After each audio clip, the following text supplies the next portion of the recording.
Thank you, Yumna. Yumna, right? Okay. This is what this one, and this is this one. Okay, good morning, everyone.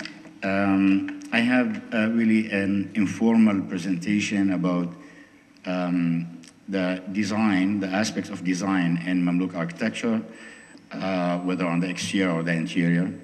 Also on the principles of design that helped illuminating these spaces of Mamluk mosques and madrasa, most importantly madrasas, as well as the furnishing for artificial light in the evening and at some parts of the year, such as the month of Ramadan and Sha'ban.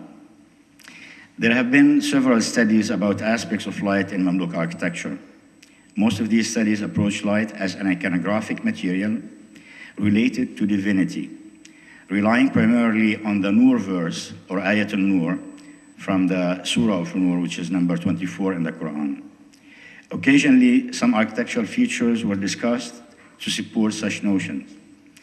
Muqarnas formation, for example, has been often related to the light of God and his omnipresence. This paper will address the use of light in Mamluk architecture, but mostly in the context of physical light.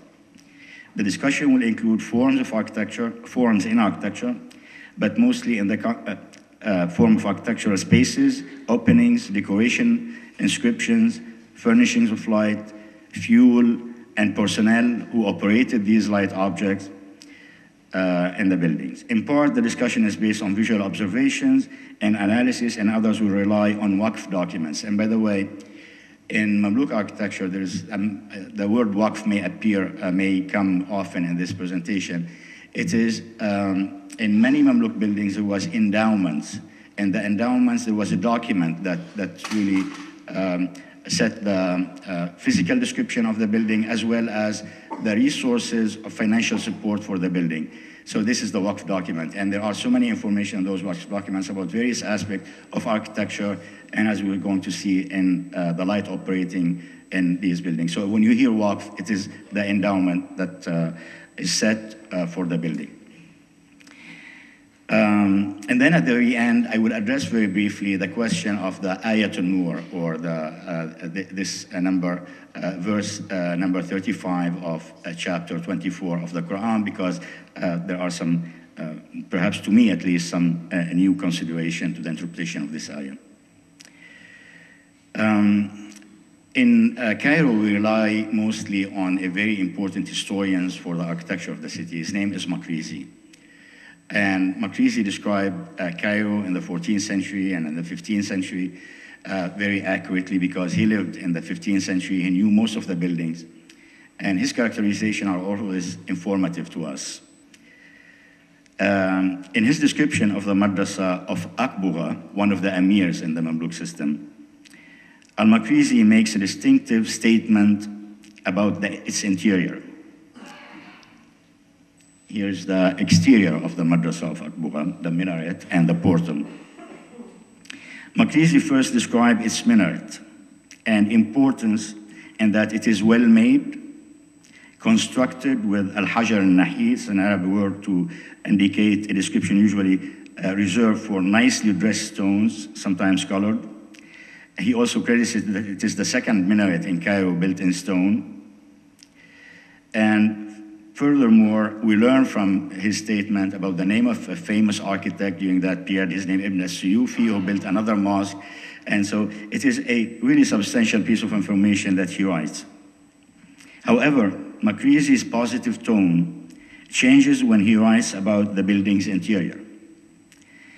It is a dark madrasa, he says. This is the interior of the madrasa of Akbugha. It is near the Al-Azhar Mosque, it is a dark madrasa. It does not have anything at all of the delight of mosques, nor the amiability of houses of worship. This aesthetic judgment implies that a good building should be well lit in order to bring delight and amiability to the visitors or worshippers. This statement also indicates the awareness of the medieval historian of how important light was in an architectural entity. And specifically in a house of worship. It is important to note that the feeble light in the building, according to Makrizi, excludes the feeble light excludes delight and amiability, but he does not mention question of spirituality or cosmological aspects of the building or cosmological order, etc. I'm going to look very briefly about some exteriors of Mamluk building because light was essential for the exterior as well. Here is a madrasa from the 15th century, madrasa mausoleum of Sultan Inal. And as most of Mamluk building is not all, the composition of the facade is planar. It is plain, and the main design elements in the facade, which are the openings of windows, the recesses, the planes of the recesses, and the mukarnas formations, are all as elements of design that operates with light. The intention primarily is not structural at all. It's only to manipulate the surface of the facade in order to create light effect and give an expression to the building. And this is also seen in many other buildings. For example, we have the Khanka of Shaykhu, he's an Amir from the Mamluk period, from the 14th century on the left. And we have the Madrasa of Sultan Hassan, or the complex of Sultan Hassan, also from the 14th century on the right. And you see that each building has a different expression, different identity. However, this identity and expression is formed by recesses, openings, and mukarnas on the top of recesses. And sometimes the recess narrows or widens.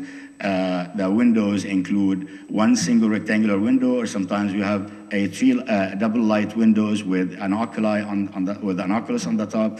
All of these are manipulated only to create a facade that operates with light. And probably those who visit Cairo, you know how important the light is in working with the facades of buildings. I'm giving an example here from one single building to see how the question of light is. This building is the Madrasa of Surghatmish, also a 14th century building. On the left, we see the street facade of the building and the tomb chamber. On the right, we see a side street facade. And notice how the street facade has recesses, whereas the side street facade is all flat and there's absolutely no work on making it operate with the light. Also, light works with the mukarnas formation. We are back to Akbuga now, this madrasa that we saw talking about, and you see how the sunlight works with the mukarnas and creates some kind of chandelier effect at certain times of the day. Sometimes the facades of the building is oriented to work with light. And I have two views of the complex of Sultan Hassan. And I took these two photos at probably there was a half-hour interval between the first photo and the second photo. This is the earlier one, and this is the second one. And you see when the sunlight comes in the morning, it starts at the corner of the mukarnas here and the beginning of the profile of the semi-dome of the portal. Then when the sun rises further in the sky, it illuminates the mukarnas differently. I wish I had time to spend the whole day to document this one, but I didn't at the time, and I didn't get a chance to do that, but it is doable. Unfortunately, one also have to choose the time of the year, because it's not every day in the year you can do this. But it is very important, because in the study of this complex of Sultan Hassan, the entrance facade is tilted almost 120 degrees from the main axis of the building, or from the main northern facade, and it's still not known why this tilting is. And I think it has to do with the question of light and how the light operates on the facade. Light on exteriors also is dealt with in decorations. Many buildings have medallions on the entrance. This is a mosque of Aslam as-Silahdar, and there is a medallion which is inlaid with marble above the entrance door, and you see that the composition in a way emulates a structure of radiating element in the center. I'm going to move to the interior. There are many examples of this. We can go over many examples from Mamluk architecture, But the interior as well is a space, and the voice in the interior, we're also working with light. In interiors of many Mamluk madrasas, we have a courtyard. Some of them have iwans on the sides of the courtyard, and often there is a fountain in the middle. A large courtyard is, one would say, it is a place to accommodate large number of worshippers or for Friday prayer. However, if you notice the scale of the fountain, it really prevents people from making large gathering in the courtyard. So why such a large courtyard in a madrasa like this? Another thing, madrasas are really semi-private establishment. They're not public. Not everyone can go into the madrasa. The Waqf documents that I mentioned a little earlier refer to a job in the madrasa of a guard who would sit on the door and prevents people or prevents unwanted people to get into the madrasa. So it is basically limited to the people who study there and teach there. Thus, the number of the people who perform the Friday prayer or any collective prayer are not large. So the large courtyard is, on one hand, ventilation, because you know the hot weather in Cairo and the courtyard has a lower temperature than the exterior, but also the light is essential, because the light that a large courtyard allows a great amount of light to get into the iwans and the open spaces around it. This is the Madrasa of Sargatmish, a 14th century building. This is the interior of it. And this is the Madrasa of Sultan Hassan, also 14th century, a few years later than that one, and the same analysis could be applied to it. Another thing, the fountain in the middle is domed in both buildings. And the dome, you know, if you can, whatever cosmological interpretation you can attach to the dome of an interior. However, this dome cannot be seen from the interior. This is a dome to only be visible from the exterior. And I think the designers were aware of the visual effect that the dome creates in relation when the light is shed on the dome in relationship to the other voids, the E1 specifically in the building, as you can see on the right and left and behind the dome here. This photo is taken from the mihrab side where the imam stands, and that's what he sees in front of him when he delivers the khutbah or leads the prayer. Probably also you could see some elements which are suspended from the ceiling, and we will get a chance to talk about eventually. Also, in the inner spaces in those buildings. In the inner spaces, we have light shafts, and they also work for ventilation, but they provide light for circulation and for rooms in various places out on the sides of the courtyard. And again, there's here the combination of ventilation and light that they work together. And when is needed, as you can see, there is something suspended from the ceiling, which is only utilitarian. And there's absolutely no religious role to this light that is in this dehliz or this corridor. Light was operated differently in rooms. For example, you see this is the same room seen from the interior and the exterior. The oculus that you see on the left is the same oculus that you see on the right. And you see how the light shaft brings light into this large hall. This happens to be on the third floor of the complex of Sultan Hassan. It is a room for the teacher. Rooms for the teachers have more light than the rooms for the students. There's a hierarchy, yes. These lights, the openings in the windows, are really important because they're not accidental to the construction of the building. The Waqf documents, the endowment documents, when they describe corridors, when they describe places, when they describe the mihrab, when they describe the places of worship, when they describe accommodation, they describe the openings. Every single opening in the room or in the space is referred to. For example, there are, in many Waqf documents, there are descriptions of these openings. And for example, in the Waqf of Sultan Qaitbay in Jerusalem, he had some establishments there. There is a description of a corridor, which is roofed with cross vaults, and he refers to openings in the cross vaults, which are covered with glass. And some of these glass he refers to that his blazon, or his blazon is represented on those glass. In one instance, the glass is imported. It says Zuzaj Frangi, that is imported probably from Venice or from other places.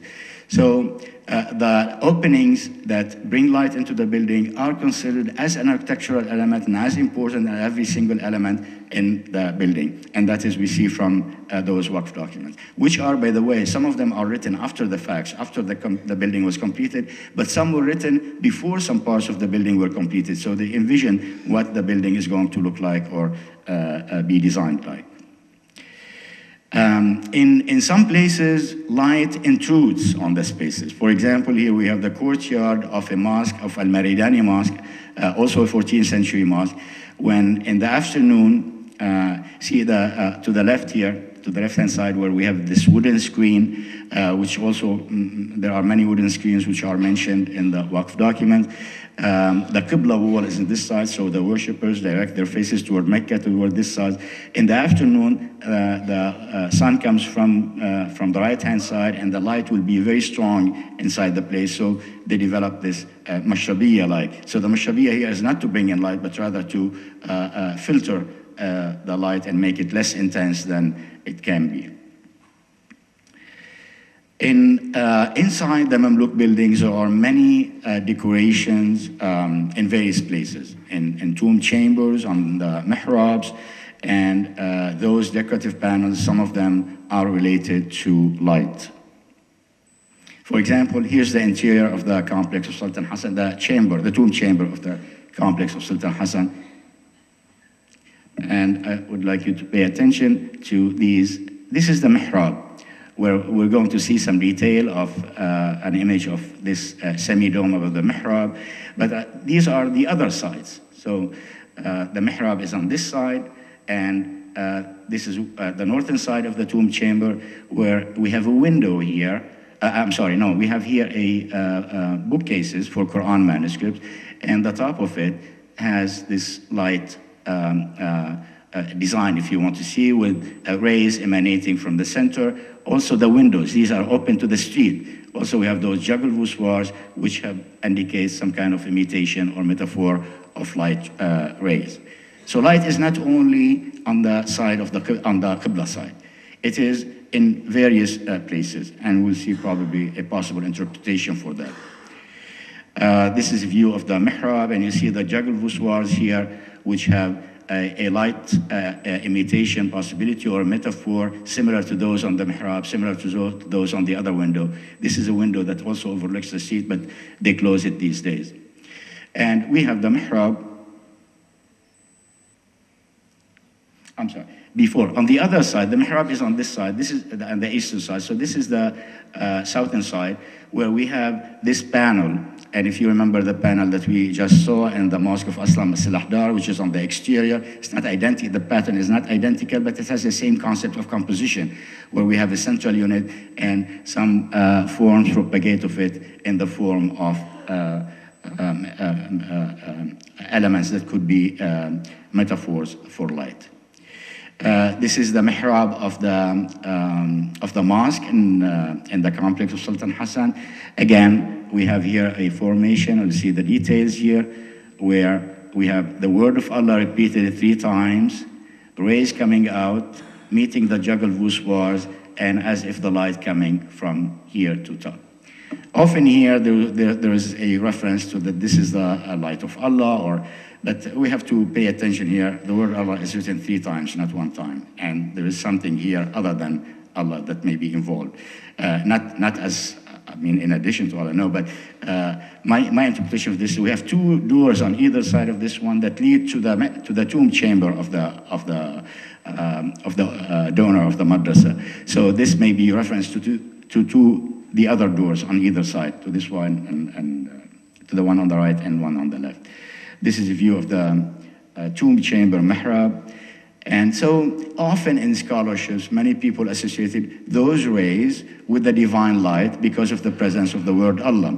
And here we have a theory about the light of God and the mihrab. However, those studies overlook something very important in Mamluk architecture, which is we have other mihrabs which don't have that at all. And this is back to the madrasa of Akbouga, which turns a gold mine for this presentation. And this is, there are two mihrabs in that room. We are looking at the two mihrabs where the semi-dome of the mihrab is decorated with mosaics and a plant motif. There's a plant that's coming from the vase from a vase that's there. So absolutely, and the rays and outside on the voussoirs of the arches with inlaid marble, we see this light metaphor, if you want to use. But the center is not the word Allah, is not trace emanating from there, it is a plant. We have other mihrabs as well where we have a pattern, but it's not centralized. It doesn't come from the center. We have the pattern in the semi-dome, which is horizontal. Then we go into the same original pattern on either side, which is radiating. Now, there is a notion here, and I honestly, I mean, you know, the question of the mihrab is an unsolved question in terms of origin, in terms of use, but I want to point out to something. The mihrab is not an end by itself. The mihrab is only a pointer toward Mecca. And thus, it could be a passage for the worshipper there to let his faith pass through the entity, the architectural entity toward Mecca. So when we talk about iconography of the mihrab, it is not an iconography of an architectural entity that has an end. And there are many things, for example, in the complex of Sultan Hassan, there are many stories about why there is a tomb behind the mihrab. Well, they could put anything behind the mihrab because the mihrab is not an end, is a passage toward. And there are some, I was surprised that Burkhardt used the analogy of in ancient Egyptian, the false door. The false door in ancient Egyptian, which I think is possible. Another interpretation also for the mihrab, specifically for the architectural elements that are on the sides of the mihrab, where it is a construction, it's like triumphal arch for the soul to go through toward Mecca. Anyway, we'll come back again to this question. Now, the building was designed on the exterior with great attention to the question of light. It was designed on the interior with even more attention to the question of light, with aesthetic formation of domes and voids, and it's enough if you want to spend a whole day in any of these buildings and you see how the light moves from the morning to the afternoon on the varieties of walls and in the volumes and the various photogenic formation that it creates between dark and light. The buildings were also lit artificially and for light, for evening use. These are views from the Sultan Hassan. We see varieties of glass lamps hanging there. And now we're going to talk a little about the glass lamps. The glass lamps have been discussed technically. The question of glass making in the Mamluk period is explored.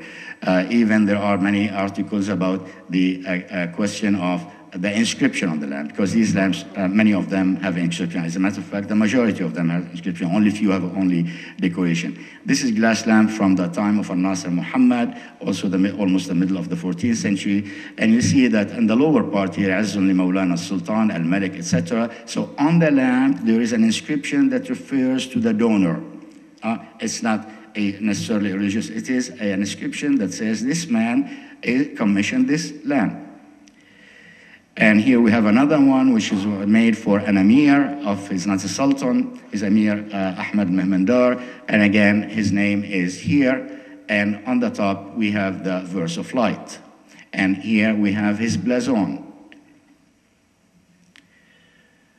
This is another one for Sultan Barkuk from later 14th century. Again, we have the verse of the Ayat al-Nur and the name of the Sultan. And perhaps I think there is the blazon of the Sultan somewhere on the lamp. In many establishments, we don't have glass lamps only, we have candlesticks. And this is an old tradition. This started before the Mamluk period. You find it in Iran and the Seljuk period and the Mamluk period in Egypt, but it continued into the Mamluk period. where candlesticks, we had a candle that's put on the base here, and the candle is lit. And most of these were located on either side of the mihrab. There are some documents, like waqf documents. They say that we buy wax for these and we put them on either side of the mihrabs. And also the inscription on them is in reference to the donor. By the way, on candlesticks, we don't find at all inscriptions in reference to the Surah An-Nur or verse of light. This is another candlestick for Saifuddin Kushtumar, also 14th century candlestick. And there are other luster, not lusterware, lusters used to illuminate, made of copper alloys. And in those, they put glass objects, and in the glass there was light coming from them. There are varieties of these in various museums. Many of them are in the Islamic Museum in Cairo. There are also copper alloys in various forms, such as this one, usually named a pyramidal lamp, also made of copper alloy. And this is in the Davis collection in Copenhagen, I think, isn't it? Yeah. Again, on those, we have the name of the donor, but we don't have the verse of light. And these are, definitely the copper are placed in some central location. The glass lamps are scattered throughout the building. Okay, now we have not only care for the exterior and the interior and ordering all of these light furniture, but also waqf documents tell us about how they took care of the whole thing. There was a storage room for the oil to be placed in these. Now, in many buildings, we don't know where the storage room. There is a reference to it in the document. However, there is a building from early Ottoman period in the citadel of Cairo. It's called Mosque of Sidi Saria or Sariyat al-Jabal. This was originally a Fatimid building, and that was renovated by Sulaiman Pasha in the early Ottoman period. Here's this oil storage in it, because in waqf documents, we have references to the oil storage. And in this one, we have, this is the room. You descend, you take stairs down here, you can descend here. And on this side here, we have jars placed in a bed of mud. And also we have a stone basin to put oil in it. Here are other views of the jars and the stone basin, which has an opening here. Okay, before we get to the question of Ayat an-Nur, I want to find something pleasing to look at while I bore you some historical information.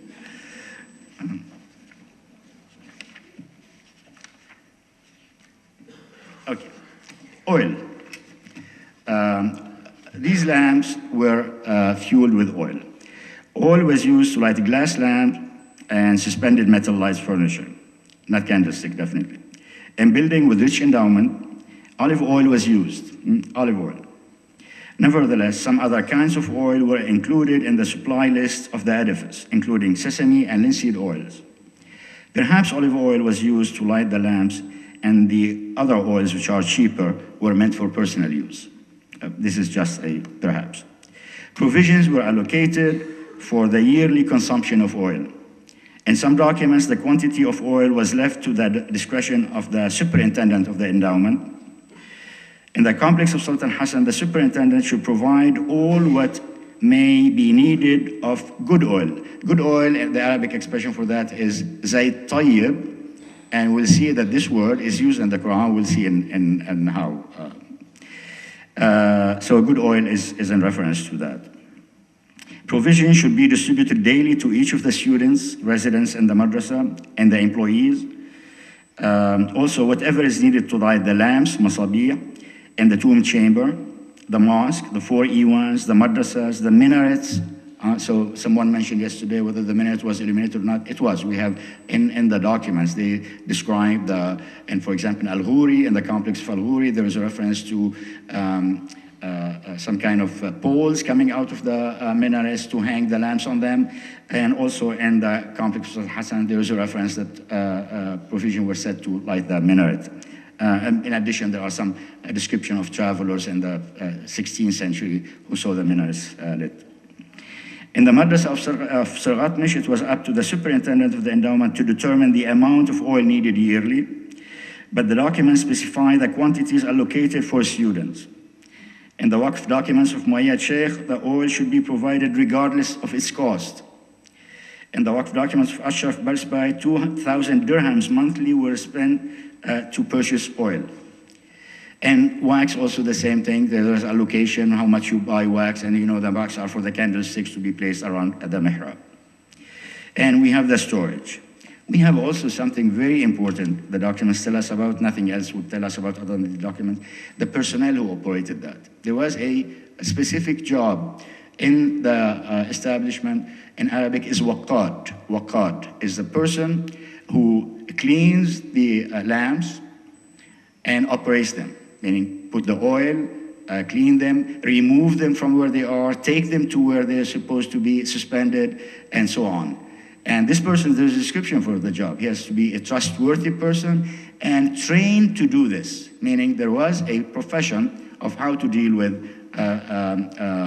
working on the furnishings of light. I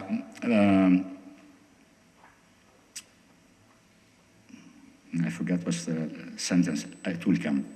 So he will work on cleaning, suspending. The word that they use, ammara, the misbah or the qandil. Ammara is construct, but I believe they meant by it is the assembling of the elements. So the glass lamp consisted not only of glass, as we're going to see, there are some other elements in the lamp. So he would assemble them, and he would light them, and he would suspend them. He would wait until the ceremony is over, or the light is over. He would take them down and clean them and put them in the storage room, which also included some other items. Most of storage rooms, as described, they included mats and small carpets and other elements which are needed for the religious establishment. Now, I'm not sure whether I ran fast over the information because I didn't want to bore you with details about how many waqad work in every establishment, but there was superintendent for the oil distribution who gave the oil to employees who would distribute it. And there is the waqad who operated the light furnishing. And there are specifications at what night. And I want to mention several nights that light was essential in them.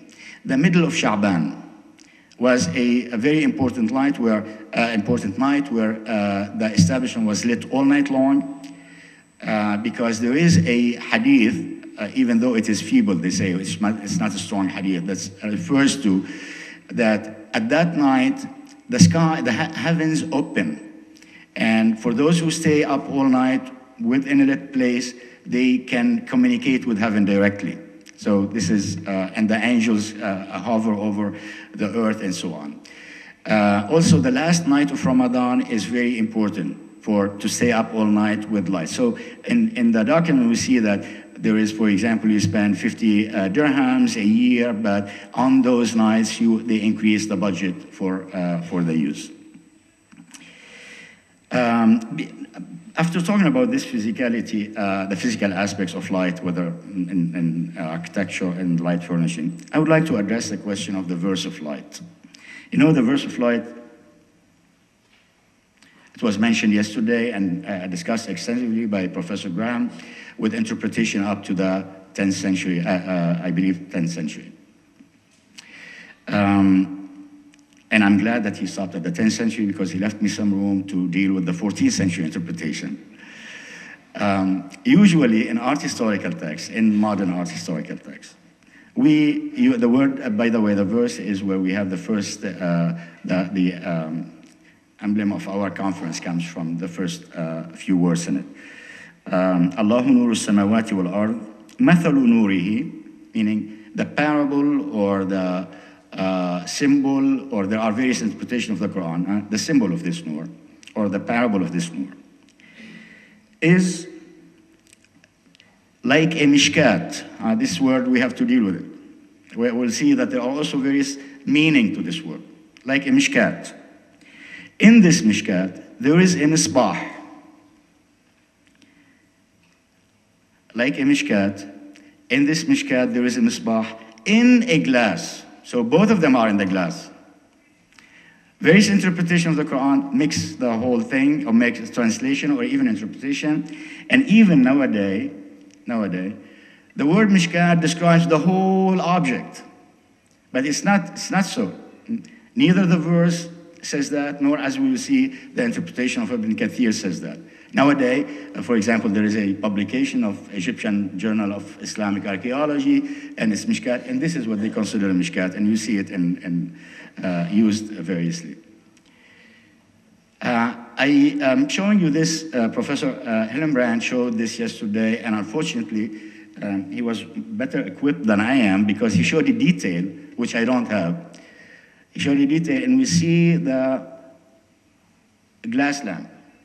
And clearly in the detail he showed, we see something standing in the middle of the glass.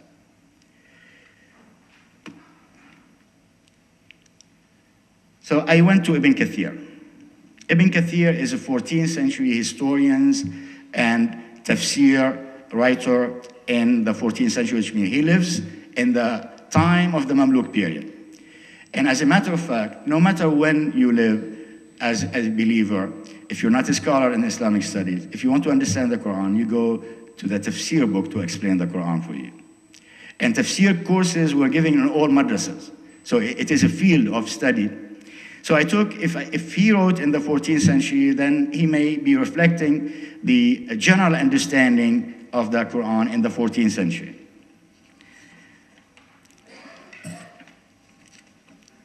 Here's where, I hope I can find Ibn Kathir now, because I didn't follow my text at all. Okay.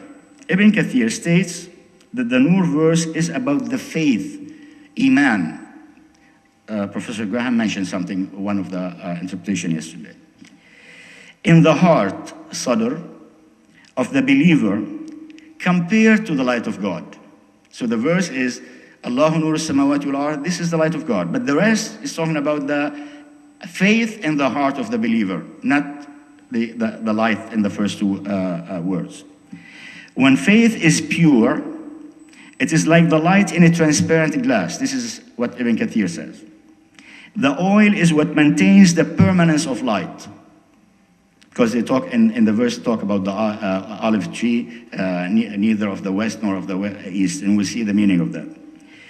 As for the mishkat, it is the object that holds the wick immersed in oil. And this is in the, last night before I went to bed, I quickly on Illustrator did this. It's not attractive, but maybe it's informative. So the mishkat is the object that holds the wick immersed in the oil within the glass. However, Ibn Kathir does not neglect other interpretations. He refers to the opinion that says the mishkat is an alcove or niche. This is the most popular use of the word mishkat. He says this exists, but he thinks that it is, the mishkat is the object that holds the wick. And in the drawing or in the detail that Professor Hillenbrand showed yesterday, which I will, when I go back home, the first thing I will do is look for that detail. You see that there is an object that holds the wick inside the glass. And usually the word mishkat is sometimes, people say it is from Ethiopian origin because it refers to this alcove and then in the wall, and then later it became used as the niche, and sometimes it is considered it is the mihrab in our art historical discussion now. He also quotes the source that the mishkat means the chains that suspend. So nothing is certain about what the mishkat is. It could be many things. But then he concludes that he believes that the mishkat is the place of the wick in the lamp. So this is the 14th century tafsir of the meaning of the mishkat and the lamp. So the glass of the lamp is the equivalent of the heart of the believer, and faith is the light in it, resting or emanating from the mishkat. Now, the question of the olive tree, which produces oil.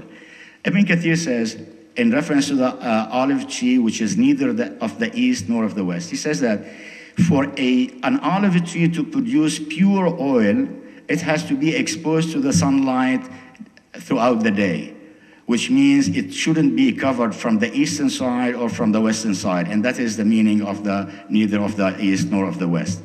And that creates pure oil. And the pure oil physically is used to light the glass lamps, and that's the word al-zayt al-tayyib that I mentioned earlier. Clearly, the lamps provide the light at night, and their physical role is lighting the spaces, and lighting the spaces is essential. On the level of reading of their meaning, or some would like to use the words such as iconography, the tafsir of the Quran is very clear in this. The lamps refers to the believer whose heart is lit by faith, like the light of God. So so that's why, for example, there is also general understanding among Islamic art historians that if we have the verse of light on the top of the glass, and then we have the blazon or the name on the lower part, so this should not have come from a religious context. This must have come from the palace, because you wouldn't include your name. This is Atil mentions this. And as a matter of fact, I thought for that for a while. But now we know that it comes from religious establishment, because it refers not to the light of God, it refers to the light of the believer, to the faith of the believer. It's a further reason to include the name on this.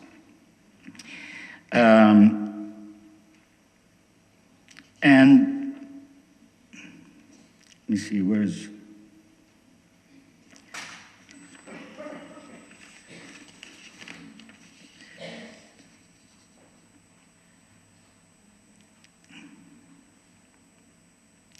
Okay, all right, so this is then, I hope that I used text and documents and tafsir to talk about the physical aspect of light, which is essential. And I think in this we go back to Makrizi, that the role of all of this, the light, the daylight, the artificial light, is to create a delightful place, an amiable place for the believer to express his iman or faith. And thank you.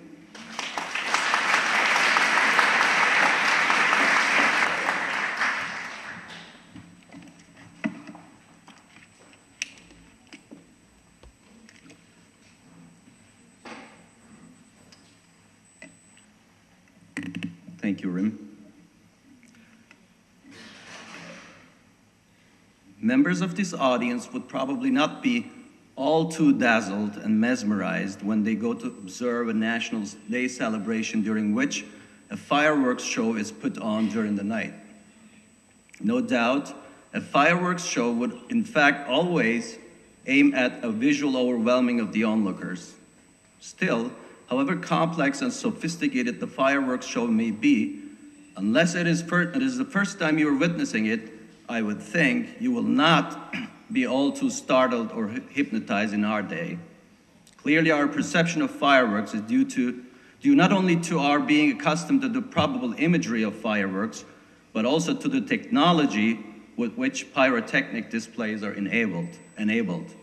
Yet, there may be other angles to approach and understand why onlookers in the 17th century may have felt quite different when they observed a grandiose fireworks show during an imperial festival. My paper will seek answers to how early modern Istanbulians may have perceived fireworks and what it meant for the Ottoman court to include so many expensive shows in the imperial festivals. I will detail various firework performances and demonstrate how the technology of pyrotechnics progressed from the 16th to the 18th centuries. I hasten to add that the progress of this technology occurred hand in hand with the early modern expansion of life into the nighttime. In a crucial long moment from the 16th to the 18th centuries, during which time the world transitioned to modernity. Istanbul was an important stage at which this transition occurred. Accordingly, I will offer some explanations in the conclusion of my talk as to what the expansion of the festivities into the nighttime might have meant at a larger societal level. In order to achieve my goals, I will use data from 2 imperial festivals organized to celebrate the circumcisions of the members of the Ottoman dynasty. I will primarily focus on a festival that took place in 1720, which lasted 15 days and was a celebration of the circumcisions of 4 princes of Sultan Ahmed III, aged 2 to 10. I will also use for comparison the descriptions of a festival that had been organized some 138 years prior in 1582. These 2 festivals have thus far attracted quite an attention in the scholarship, not least due to the 2 extraordinarily illustrated manuscripts which provide us with snapshots of these 2 occasions. In fact, we are aware of at least some 10 such large-scale festivities from the 16th to the 19th centuries, for which book-length accounts were composed. A separate genre seems to have emerged in the 16th century that described the daily happenings, details of the festivities, the banquets that took place, and the shows that were put on. Such a book that described the festivities in detail was called a surname, or a festivity book. Now, a festivity that lasted for 15 days had also 15 nights, which will concern me more in this talk. Now, many previous studies have offered explications to interpret the symbolism and to understand the messages conveyed to the general public through such grand festivals organized by the ruling dynasty in the pre-modern world. No doubt such festivities were rare occasions. However, they did provide the common people with an entertainment whereby the processions, the organization of ceremonies emphasizing the ruler's prominence, groups of people from different backgrounds gathering to celebrate a common cause may have helped alleviate certain social tensions and to replenish the political authority. Furthermore, the festivals may have also communicated a message of dynastic continuity and fertility to the viewers and participants, and facilitated the formation of a favorable public opinion towards the court. We must then imagine that the introduction of pyrotechnics in the 16th century into festivals created a tremendous opportunity to use an unprecedented new venue and time slot in the day to achieve these goals. The use of the night for this purpose with spectacular new technologies was arguably even more captivating than the festivities in the daylight. The contrast presented by the fireworks shows to otherwise a completely dark environment compelled the onlookers to focus on performances being displayed. However, pyrotechnics mesmerized the crowds not just only with the spectacularly moving, exploding, and blazing flames and fires, but also the sheer technology, or the science, if you will, with which it could be achieved. The fact that the flames and the fires could be controlled and even choreographed captivated the people. Therefore, a fireworks performance in the 16th century connoted also the appropriation of technological progress, along with its pure entertainment qualities based on visually striking performances. A fireworks show made assertions and conveyed messages about the military might of the state in the pre-modern world. It displayed that the Ottomans kept up with and possessed the developing war technologies. While small explosive devices such as the firecrackers were known in the Chinese world in the late medieval ages, complex forms of fireworks became a significant element of the early modern European life only after the spread of the gunpowder in the 14th century. Along with new and powerful weapons, gunpowder came to be used to produce fiery shows, wondrous explosions, and playful imagery for courtly circles and the common people.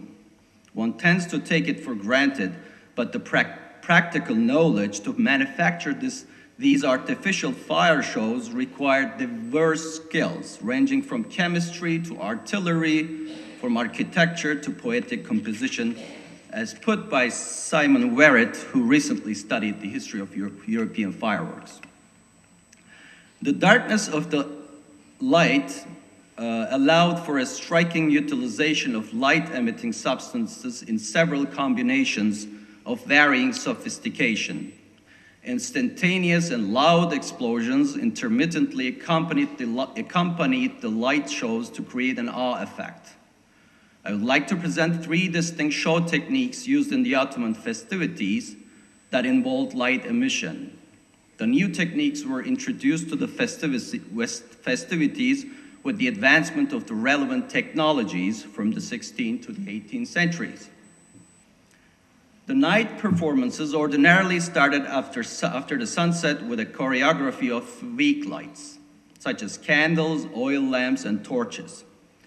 Thousands of oil lamps in ornamented glass covers of various colors would be dispersed among the tents on the festivity grounds, or placed on moving objects such as carts or slow animals such as turtles.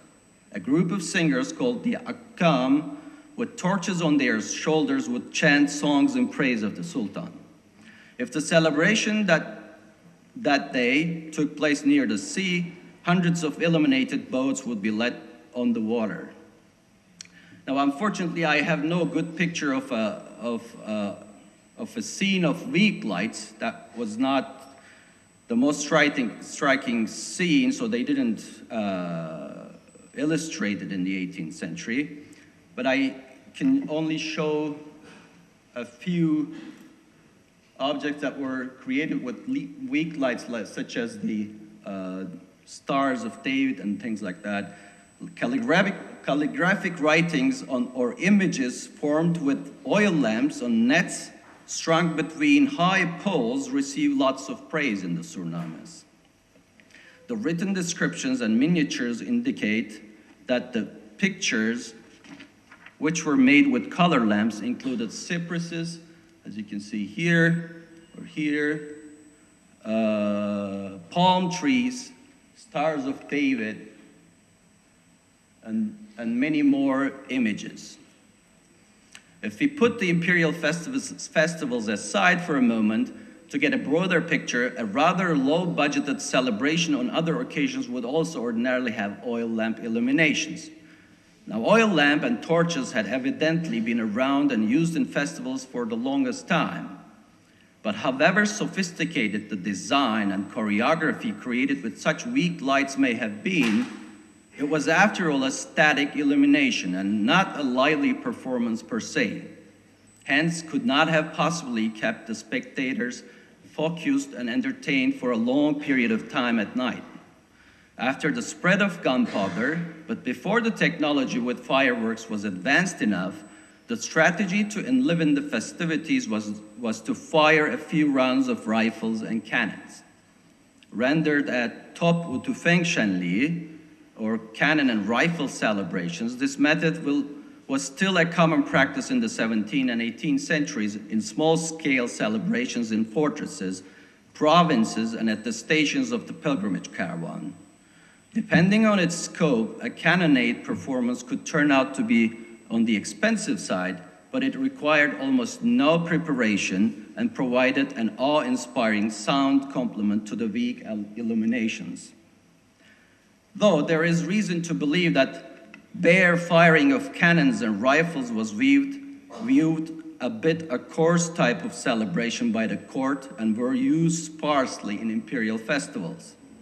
If the court wanted to make use of explosions, combustions, and flames as a part of a performance, they went for sophisticated arrangements. An example of such a show was the destruction of a mountain on the 11th day of the 1582 festival. The mountain stage featured a small-scale pastoral scene with some hills, caves, trees, animals, and even people on it. Apparently, the inside of this mountain was filled with gunpowder and firecrackers, and when ignited, went off, and the mountain burnt down in a matter of few minutes. Whatever happened to the people on it, I don't know. I remind you that this was when the fireworks technology was still in its infancy. A breakthrough in nightly celebrations came with the advancement of the firework technology. So much so that by the 18th century, almost a half of the total celebrations during an imperial festival took place after the sunset. The people could be entertained for such a long period of time. The sources indicate an approximate average of 4 hours fireworks performances after the sunset during the 1720 festival. In a September evening in Istanbul, that figure brings us close to midnight on the modern clock. For comparison, the 1582 festival that lasted for 52 days had hardly any big celebrations stretching into the nighttime. The sources cite a few fireworks spectacles in the first few nights of the festival, but the authors of the Surnames did not even find them worthy of explaining in great detail. The grand show ran during the day. The descriptions and illustrations indicate that some aerial fireworks were shot, but no big show that would come close to dominating the festival. These are images from the 1582 festival. So you can see that they're shooting some fireworks here, but nothing that spectacular, really. I mean, these were not the prominent pictures in the book either. Fireworks may have been an expensive and yet underdeveloped rarity in the 16th century.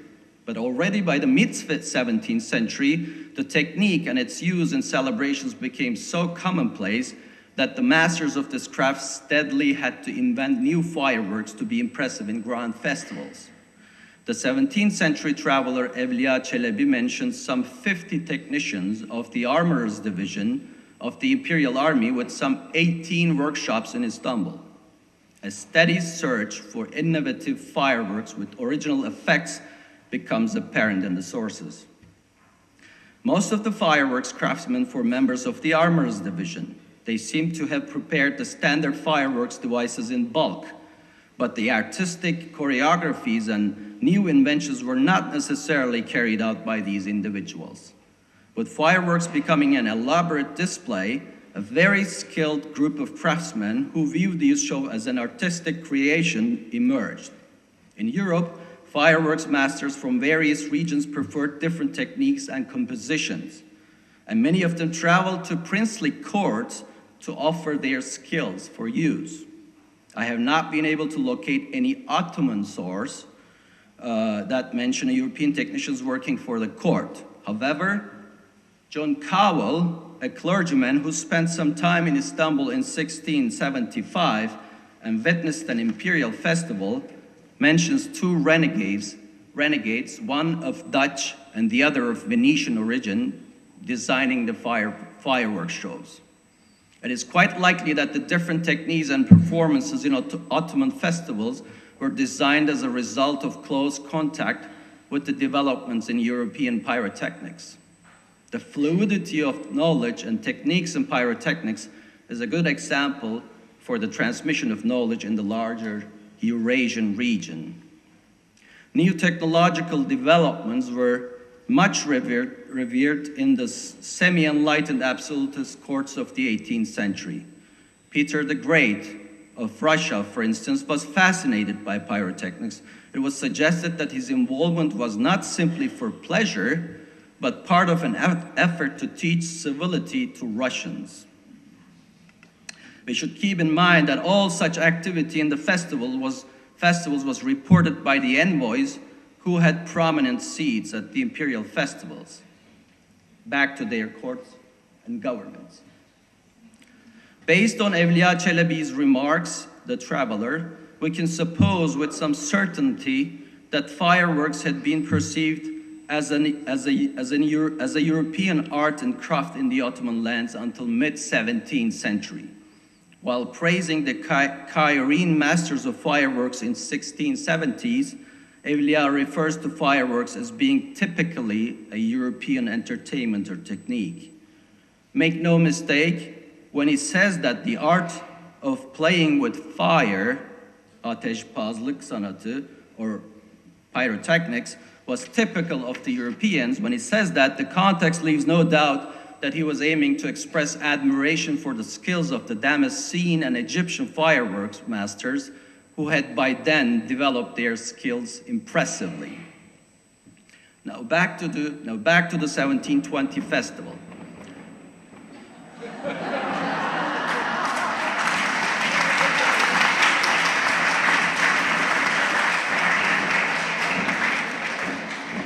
Jonathan, are you behind this? Yes, for some divine intervention. Well, I'm not a great fan of fireworks, I must say. The sources clearly mention that some agas, and in fact, whole military divisions worked on and invented novel pyrotechnical devices for this grand celebration. It appears that primarily the gunners, the armorers, organized and staged fireworks for performances during the festival, with additional shows by members of the customs and the arsenal divisions and the fire brigade. While the shows that these divisions performed are described in sources separately following each other, the harmonious flow of the shows must have required a good deal of coordination. As with the modern types of fireworks, most of the devices were named after the effects and the nature imitations they created, or the motions they made. Some of them we can visualize, others we can figure out by matching them to the manuscript illustrations, and yet others need to be researched further to be determined what these fireworks in fact were. The performances were either in Ok Meydanı, on a plain, or on the water by the Golden Horn. The Sultan would view the shows from his elevated seat, called the Tower of Justice, or from a platform on the seashore.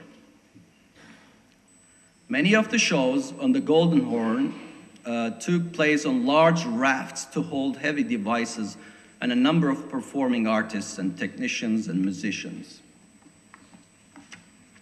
Now, the fireworks shows usually started with hundreds of firecrackers. A common one called the chestnut firecracker, which must have been similar to the modern so-called ground spinners, made cracking and crackling sounds, shot out colored sparks and flames, and sprung randomly on the ground. I will now just sample a few devices, and not to bore you, just by listing all of the different names and fireworks, give you some examples and pictures of those. So here are some fireworks that are described in the sources. So this is the so-called Catherine wheel, Charkh Felek. This apparently threw fireballs into the air while spinning. The spring fountain, the spring fountain, or fıskiye fişeği in Turkish, which jetted large sparks into the air. Fire imitating water in pyrotechnic cascades are spouted vertically into the air. The so-called tent fire, çadır fişeği, which was apparently newly created. This was invented for the 1720 festival, they say in the sources. And apparently this was raised from the ground in the shape of a conic tent with fire discharging mechanisms attached to the wires, onto the wires. There were also some images in different colors on it, which cannot be discerned in this picture or another, so we should just visualize it. There is the so-called Bahri or Semeki fireworks. The sources describe this device submerged in water and subsequently surfaced again for 7 or 8 times. It seems to have continued to spray fire underwater as well.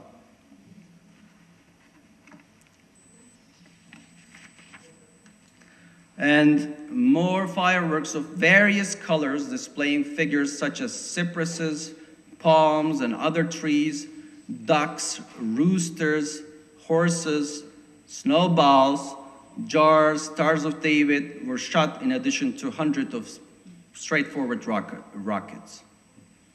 So we have some pictures of them, some of them are not depicted in the sources. In European pyrotechnics traditions, the Italian masters became famous for their elaborate machines, that is, devices with moving parts and sprouting sparkles and flowing flames. It seems that this technique became quite popular in the 18th century Istanbul as well, and even earlier, I would imagine even earlier in the 17th century, for which I do not have illustrations, unfortunately. It seems that this technique became quite, the complexity of such devices leaves no doubt that it was not for any person without training in this craft to prepare them. So let me just show you a few pictures of these devices and describe what they did. The dragon, a 7-headed dragon, was brought to stage on the second night of the festival. Its 7 heads swung from side to side with the wind. It opened and closed its mouth. Streams of flames and sparkles and several rockets gushed out of his eyes, mouth, and nose. The dragon show continued for a whole hour. Actually, this dragon figure was a very popular device all across Europe, as you can see in one pyrotechnic books which was printed in London in the 17th century.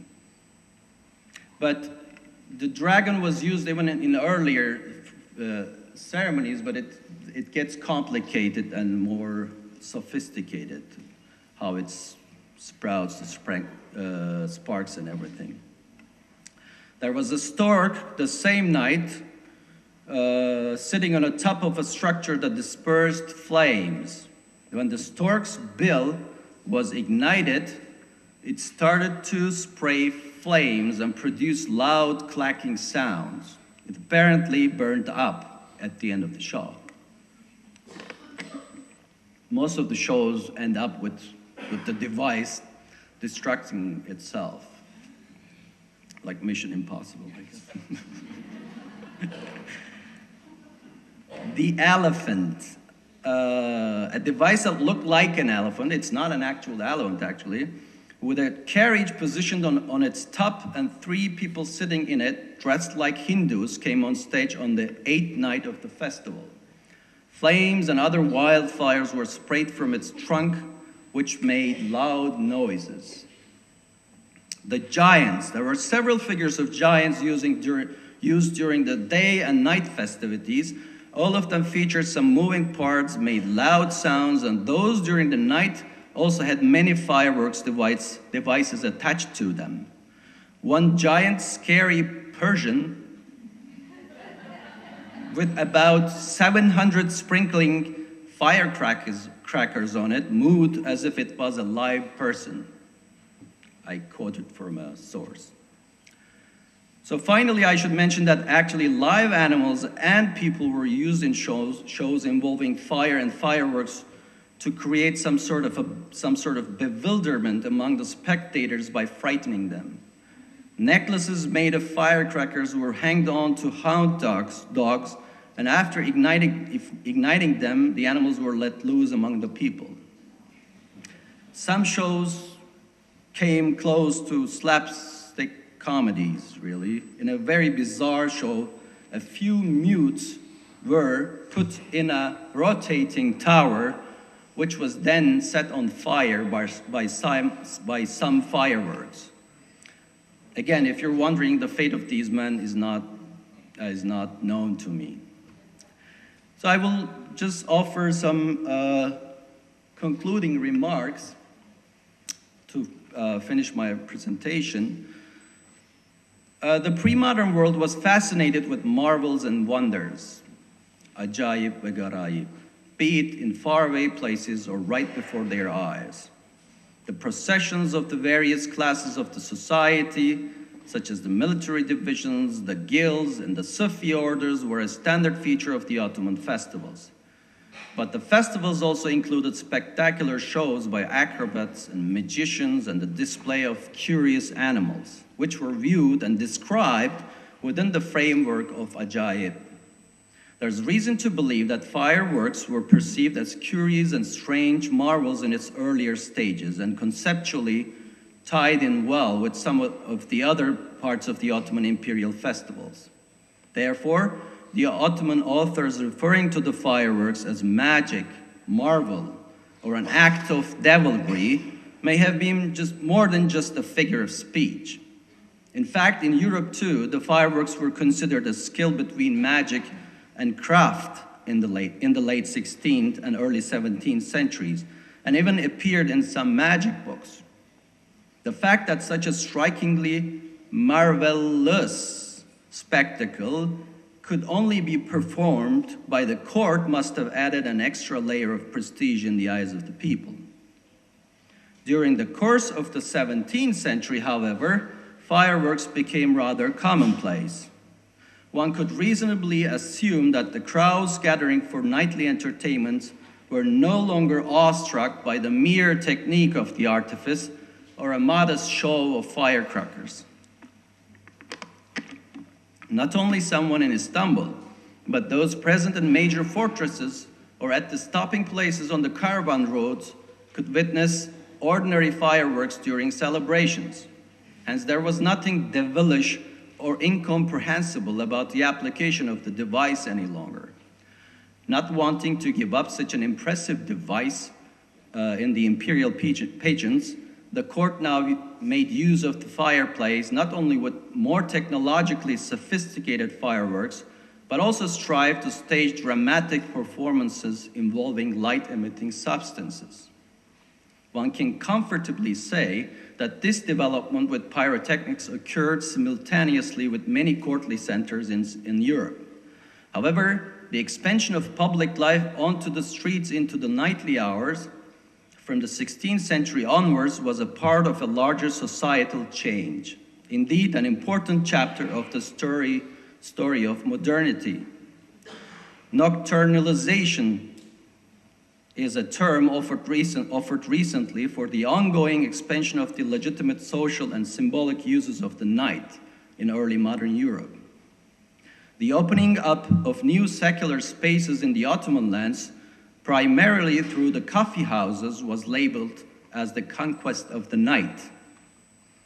The people of the early modern era gradually grew accustomed to socialize in the nightly hours at socially acceptable secular public spaces. Such developments cause for concern from the state's perspective insofar as they facilitate the uncontrolled formation and manipulation of public opinion. This was particularly true for coffee houses, which became potential fertile grounds for some clandestine activity. While an imperial festivity happened largely in a controlled and micromanaged environment, hence may have had provided limited opportunity for nonconformist views to be spread, it still was an occasion during which the boundaries of sociability were tried. Some people may have been disturbed by the transgression of the boundaries of established norms of sociability during these festivities. However, whatever transpired here was in a way under the imperial authorization and protection, hence legitimate. The festival arena was an open space, hence was quite different from the spatially limited room of a coffee house. But it allowed, for example, the mingling of genders as opposed to the coffee houses being a strictly male space.